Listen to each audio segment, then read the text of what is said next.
Namtafuta Jerry Muro.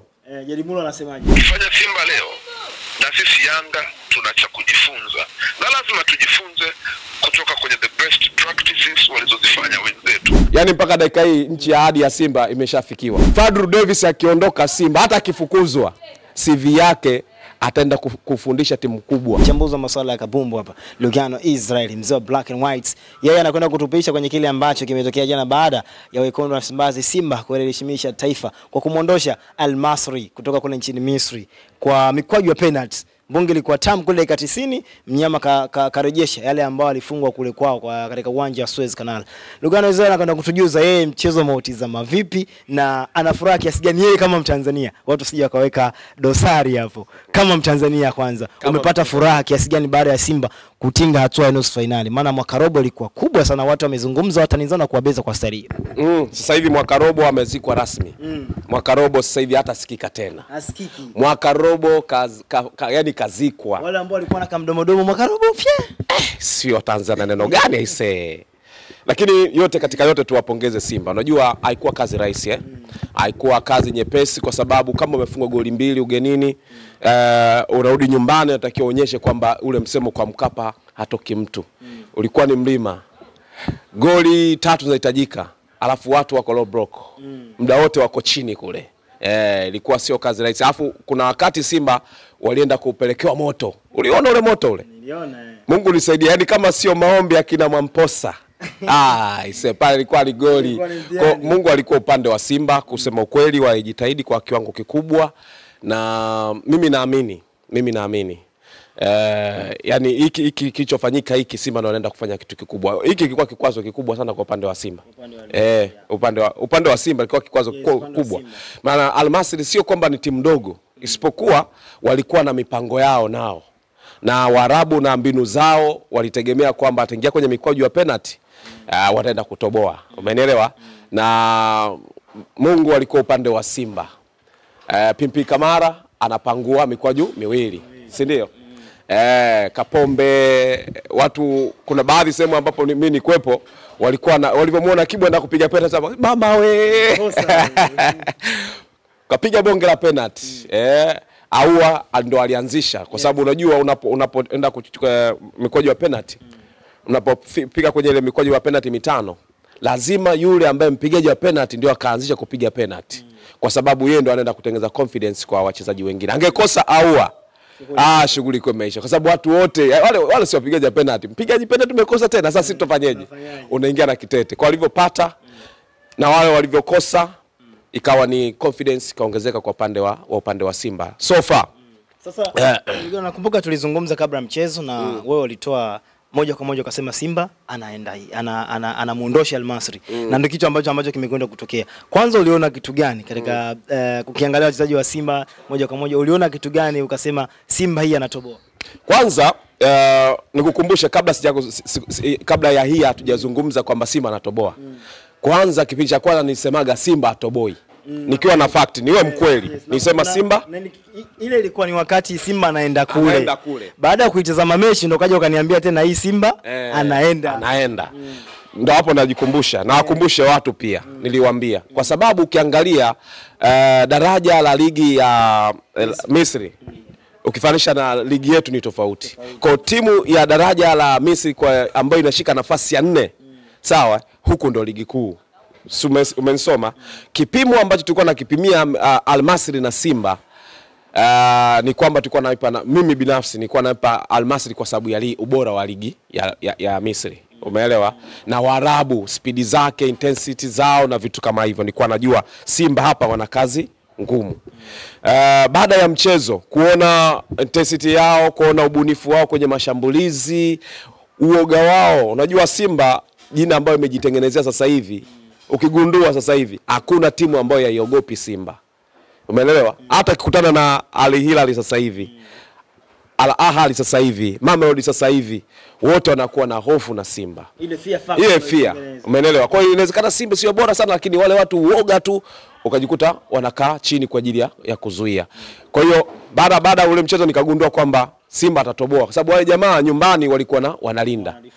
Nikasema kama amelinda nyumbani, sawa, ugenini watakuwa na uoga zaidi wa ule walikuwa nao.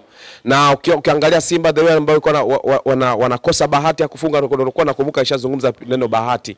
Kwenye mpira wa miguu kuna neno bahati pia. Bahati ya kufunga, wale walifunga magoli yale ambayo Simba alifanya makosa na wao wakaenda kumaliza. Simba walishambulia sana lakini hakuwa na bahati ya kutumbukiza mpira kwenye nyavu. Nikasema bahati haiwezekani kwa siku zote ukawa huna bahati. Haiwezekani. Kama una bahati basi hutaki kuwepo duniani. Yaani wewe unadondosha hela tu afu hata kuokota hata siku moja? Hapana. Sasa kikubwa ni kwamba mchezo huu nilijua kwamba Simba atapita kwa sababu mwalimu atakuwa ameona mapungufu yao. Simba alikuwa na shida sana, timu ambayo inajilinda sana. Simba kuifungua ilikuwa ni kazi sana. Sasa nikaona mwalimu atakuwa amepigiwa kengele kwamba sasa hapa anatolewa kwa sababu sina mbinu ya kupenya kwenye njia ngumu. Ndio maana nikaja nikasemaje, ili Simba ishinde lazima Mpanzu awe anaingia katikati. Unajua Mpanzu ana dribble mzuri sana kama ilivyo kwa Kibu Dennis. Ili upate nafasi nzuri ya kupata matokeo lazima aingie katikati. Mashuti yote aliyopiga Mpanzu yametokea sehemu gani? Katikati. Na angekuwa nenda pembeni asingeweza kuleta matokeo kwa sababu unategemea tu akupigie cross. Sasa mtu kama Mpanzu sio mtu wa cross, ni mtu wa kukupa matokeo. Na jana nilifikiri pengine hata penalty ingetokea. Kwa kama angeanzia yani alivyokuwa anacheza katikati, kwa sababu unapoingia kwenye box tayari unaenda kufanya vurugu nyingi, umeelewa? Bahati nzuri goli uliona kutoka kama namba 10 fulani hivi ndani, umeelewa? Lakini tuzungumzie kwa kuwapongeza Simba. Yaani kupita hapa sio kazi nyepesi. Watu wasichukulie poa. Wale wanaobeza kwamba tushafikaga finali sisi. Mimi nimempigia akili yangu kaniambia kabisa. Hiki kitu chochote ambacho kimefanyika na Simba, yani sio cha kuongelea tena mwana Simba. Natakiwa atafutwe mtu ambaye ni mwana Yanga kindaki. Mwananchi kabisa azungumzie hii anaionaje. Yeye mwenyewe amejisikiaje? Nimemtafuta Jerry Muro. Jerry Muro anasemaje? Alikuwa afisa habari wa Yanga. Nimemtafuta Jerry Muro. Jerry Muro amezungumza kiukomavu kabisa. Kwa mtu ambaye anajua soka. Yani ataanza kumuelewa Jerry Muro kwamba ni miongoni mwa watu ambao ni watu wa black and white. Inahitaji ukomavu kweli kweli. Ni ukomavu kweli kweli. Sasa hapa bwana Kawabe, kwa sababu tumeizungumzia Jerry Muro, tumpe maua yake kwanza. Alichokisema kwanza. Ya siwezi kuchukua kipande chote lakini tuchukue baadhi ya maeneo ambayo Jerry Muro aliyazungumza. Tutapata tu chochote ambacho alikizungumza, utapata kusikia. Huyu ndio Jerry Muro. Lakini kwenye kuongea tunaongea ili pia kuanikiza timu yetu na sisi ifanye vizuri. Ndio maana narudia kusema kwamba walichokifanya Simba leo na sisi Yanga tuna cha kujifunza. Na lazima tujifunze kutoka kwenye the best practices walizozifanya wenzetu. Wamejaribu na dunia nzima imeona wamefanikiwa. Hili halina ubishi kabisa. Wamejaribu, wamefanikiwa. Sisi tujifunze kwao katika hili lililotokea. Na namaliza kwa kusema kama wataendelea kama hivi walivyocheza leo, nina uhakika wataifungua Tanzania kwenye medani ya mchezo wa mpira wa miguu kwenye medani za kimataifa. Hilo nina uhakika nalo. Na tuwape maua yao tu, wamefanya vizuri.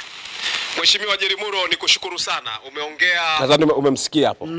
Nimemsikia alichokisema. Jerry Muro kasemaje? Sema kama Simba wakiendelea hivi basi wataitoa Tanzania na kuipeleka sehemu fulani kwenye masuala ya kimichezo kwa Afrika. Huyo ni mwana Yanga kabisa, mwana Yanga kindaki.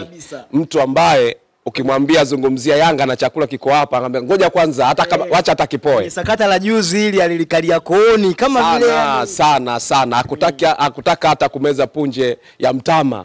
Asema ngoja tulimalize hili swala. Sasa maoni yake wewe ukiachana na alichokizungumza na wewe ukitulia peke yako hivi kaifikiria Simba alichokizungumza, unaungana na usha moja kwa moja? Yani hicho kitu Rama utakiwa hata ukae uanze kufikiria. Yani Simba, yani awe mwana Simba asiwe mwana Simba, mtu mwenye ubongo tu ambao uko sawa yani ambaye ana Utanzania, ukiwa na akili zako timamu, ukiwa na akili zako timamu, afu ukiwa na uwezo na uhuru wa kuzungumza kitu white na black and white, basi wewe yani hutapepesa macho. Rama, tuongee ukweli, hakuna timu mpaka dakika hii kwa Tanzania kwenye masuala ya kimataifa michezo ya kimataifa ambaye ana heshima kama ya Simba. Si umeelewa? Yanga ameingia finali, lakini bado hajajibu hoja nyingi za Simba. Hoja za Yanga kujibu Simba, wameingia mara ngapi kwenye hizo hatua? Umeelewa? Yanga kaingia na kutoka. Kama mtu ubatizo. Sasa kuingia kwenye hiyo Confederation Cup, sawa? Ni kwamba umeshindwa kwenye ligi ya mabingwa. Sawa. Alivyoingia kwenye Confederation Cup akaenda moja kwa moja mpaka finali, si ndio? Malengo yao yalikuwa ni makundi. Makundi mara ghafla uko robo. Robo nusu, finali. Yaani kama ilikuwa angekewa. Umeelewa, kwa upande wa Yanga. Lakini baadaye akaja kuona muendelezo mwingine mara baada ya kucheza na Mamelodi Sundowns, si ndio? Lakini baada ya Mamelodi Sundowns, Yanga msimu huu Yanga amefika wapi? Hatua makundi. Pale walipokuwa wanataka kufika, walipoishia wameishia pale. Hapo unaamini kwamba unachokiwaza unakipata. Akiwazacho mjinga ndicho kinachomtokea. Si umeelewa? Kwa Yanga bado kama alivyosema Jermuro, Yanga wana sababu kubwa sana ya kujifunza kwa Simba. Hiyo tunazungumzia kujifunza katika nini? Unapokuwa mtu mwenye akili timamu, mwenye ubongo tuliotulia, hata chizu kimono unaweza kujifunza. Umeelewa? Hata mtoto mdogo kimono utajifunza. Lakini kuna baadhi ya vitu ambavyo unajifunza, haya ni maisha, lazima ujifunze. Yanga wajifunze kwa Simba ambao wamekuwa na consistency ya muda mrefu. Sio kitu kidogo kwa soka la Afrika. Umeelewa? Ubakie pale pale. Hapo unakutana na Al Ahly tu peke yake ambao wana nguvu ya kubakia kwenye nafasi hiyo siku zote. Umeelewa? Experience de Tunis, umeelewa? Kina Raja wanaenda nashuka narudi kwa sababu pia ushindani ya kwao. Kwenye nafasi hizo za hatua robo finali, hapo namzungumzia Al Ahly. Umeelewa? Mpaka finali. Sasa hivi tunazungumzia Simba naye kwenye Simba kwenye robo finali amekuwa na consistency. Yanga wanatakiwa watuwekee mazingira sasa ya kuamini kwamba Yanga wanaweza kawa na uwezekano wa kukaa sehemu kwenye ubora ule hata kwa miaka 5. Unafikiri Yanga kutoboa msimu huu kuingia hatua ya robo? Si amevunja rekodi ambao yani imetabidi waanze kuingia robo. Hapo anaanza upya. Yaani maana yake consistency ya sasa hivi nazungumzia ni kwenye makundi. Maana yake makundi misimu 3, sio? Kwenye Confederation Cup malienda kwenye nani anamtoa, wanacheza na nani, na Mamelodi. Na hii hapa ni kwenye makundi. Tuseme sasa hii consistency ya kwenye makundi, Yanga ndio level yake kwa sasa. Simba level yake ilikuwa ni hatua ya robo. Amevunja. Ndio kitu ambacho anakisema Jermuro. Lazima Simba wawe walimu wa Yanga kwenye swala lipi? Yapo mengi. Simba wakati wanavuka, sawa? Wanavuka walikuwa wanaitwa kina mwaka robo. Hawajavuka hii hapa. Alafu hiyo tunasema wanaitwa kina mwaka robo. Ile ilikuwa ni sifa. Mimi nilikuwa nashangaa kwa upande wa Simba wanachukia kina mwaka robo. Mimi ningewauliza Yanga, nyinyi tuwaiteje kina mwa makundi? Kwa sababu mwaka kundi na mwaka robo. Mwaka robo wazikwa sasa. Sasa kubwa sasa ni mwaka robo, lakini mwaka robo kazikwa sasa inakuwa mwaka nusu. Mwaka nusu. Sio mwaka nusu finali, mwaka nusu. Kwa sasa Simba tuwaite mwaka nusu. Ni kitu ambacho tukiheshimu. Mimi natamani Yanga waje wafikie level ambayo itengeneze ile status. Unajua mimi Simba sasa hivi ni status kubwa. Kuna kipindi msimu uliopita wakati Yanga anacheza Mamelodi Sundowns, nilikuwa nazungumza na watu wa Afrika. Kuna jamaa anaitwa na Pesa Jozi. Ni shabiki wa Simba kindaki. Akaenda kuquestion kwa watu, nikampa kazi, bwana question kwa watu kama wanaifahamu Simba. Wanakuambia Simba wanaijua sana. Hapo anacheza Yanga. Sasa wakawa wanashangaa Yanga Afrika Kusini. Na ndio hata wale wa Al Masry pia kwenye mahojiano ambayo amefanya Shabalala jana, alisema pia kwamba Al Masry alikuwa anawaambia wachezaji wa Simba, mbona nyie mpo huku? Kwa nini msingekuwa mnacheza klabu bingwa kutokana na timu yenu ilivyo? Umeelewa? Wakawaambiaje kwamba bwana kuna mtu ambaye ni giant wa ligi ya Tanzania ndio yuko kule, sisi huku tulikuwa watu watatu. Wangesema ukweli, Simba alikuwa sio kwa watatu. Kwa hiyo Rama nikwambie kiukweli kabisa, Simba alichokifanya ni kikubwa, sio kwa udogo.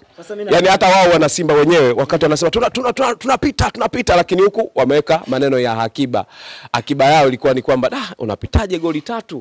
Wewe umeshindwa kumfunga JKT Tanzania goli 3, unaenda kumfunga Al Masry au Mamposa. Yaani yote hayo tuseme Mungu Unajua yule ni mtumishi tu wa Mungu, lakini Mungu kawasaidia Simba wavuke. Hizi nafasi wale jamaa kama wangefunga. Hebu niambie nafasi angefunga. Nafasi kama 3-2 za maana kabisa. Kuna moja imepangua nani Kamara. Ingekuwa basi tena ile. Ingekuwa basi. Kwa Mungu tu alikuwa upande wa Simba. Pamoja kidogo yule mchezaji namba 10 wa Simba Sports Jean Chazawa ambapo nilipitia baadhi ya wachambuzi kwenye makala zao ambazo wameandika kwamba ni mchezaji ambaye ni unajua kuna underrated na overrated. Yule amebi overrated, yani kwamba anachokideliver sio hicho ambacho kinazungumza mitaani kutokana na namba ambazo ako nazo ligi kuu. Kwa hiyo ambapo umemtazama katika hizi mechi mbili za robo finali, Jean Chazawa ni mchezaji wa aina gani? Ni mchezaji wa daraja ambalo la juu la chini au la kati. Unajua Chazawa hata siku akiondoka Simba hakuna mtu atakayeshtuka. No, hakuna kitu. Yani aondoke Kibwa aondoke Mpanzo alafu watu wakae kimya. Hiyo vitu asikwambie mtu usajili uliopita ambao ulikuwa na bilinge sana ulikuwa ni wa Kibu Dennis. Yanga anamtaka sawa. Nje Norway anamtaka. Norway watu wanasema alikuwa goresha tu. Unajua kama ya nani? Ya Israel Patrick Mwenda unazunguka hivi. Patrick akasema anaenda Cyprus kumbe anataka kwenda Kariakoo. Akamzuia akapeleka Singida kidogo, Singapore ya Singida. Afu lakini unapomzungumzia Chazawa ni mchezaji ambaye yani uwezo kumweka kwenye kiwango cha juu sana. Chazawa akikosekana kwa upande wa Simba kwenye mchezo hakuna mtu ambaye atakuwa na hofu sana. Yani kuna madaraja ya kawaida. Mimi Chazawa naona ni mtu ambaye ana bahati. Ukiangalia hata magoli mengi ambayo amefunga licha kwamba ana magoli mengi, magoli anayoyafunga Chazawa mengi ya kutengwa. Umeelewa? Free kick kama ile ambayo amepiga imegonga Besela jana. Umeelewa? Mipira ile. Sio kwamba tuheshimu penalty. Penalty tunaheshimu. Lakini tofauti ukiangalia na mtu ambaye sasa hivi ana muda mfupi tu kama Mpanzu anakuonyesha kitu ambacho huyu jamaa kama hajafunga lakini kuna vitu anavifanya. Kwa hiyo Chazawa sio mchezaji ambaye mimi nadhani yule kinachomponza kwa namba anayocheza yule ilibidi aweke namba 9 kwa sababu anapenda sana kufunga kuliko kuassist kama ilivyo namba 10. Kufunga anafunga kwenye mipira ipi? Unajua namba 10 ni bora, lazima uwe bora zaidi namba 9 kwa sababu namba 10 siku zote wanasema ni mtu ambaye ana kipaji zaidi. Yani namba 9 anaweza kaa ni mfungaji tu. Namba 10 anakuwa na uwezo wa kukaa na mpira kwenye miguu. Yani namba 10 ni kiungo. Yani unajua kuna ile wanasema double striker lakini kuna mtu unamtaka kumtumia namba 10. Huyu ndio mwenye kila kitu. Yani yeye anamtengenezea mazingira nani? Namba 9. Mfungaji. Umeelewa? Of course kufunga anaruhusiwa, hakuna anayezuia lakini yeye kazi kubwa sana kulainisha mipira. Namba 8 analainisha vile vile lakini namba 10 lazima ile namba 10 ukivaa mgongoni unajua ni mzigo. Umeelewa?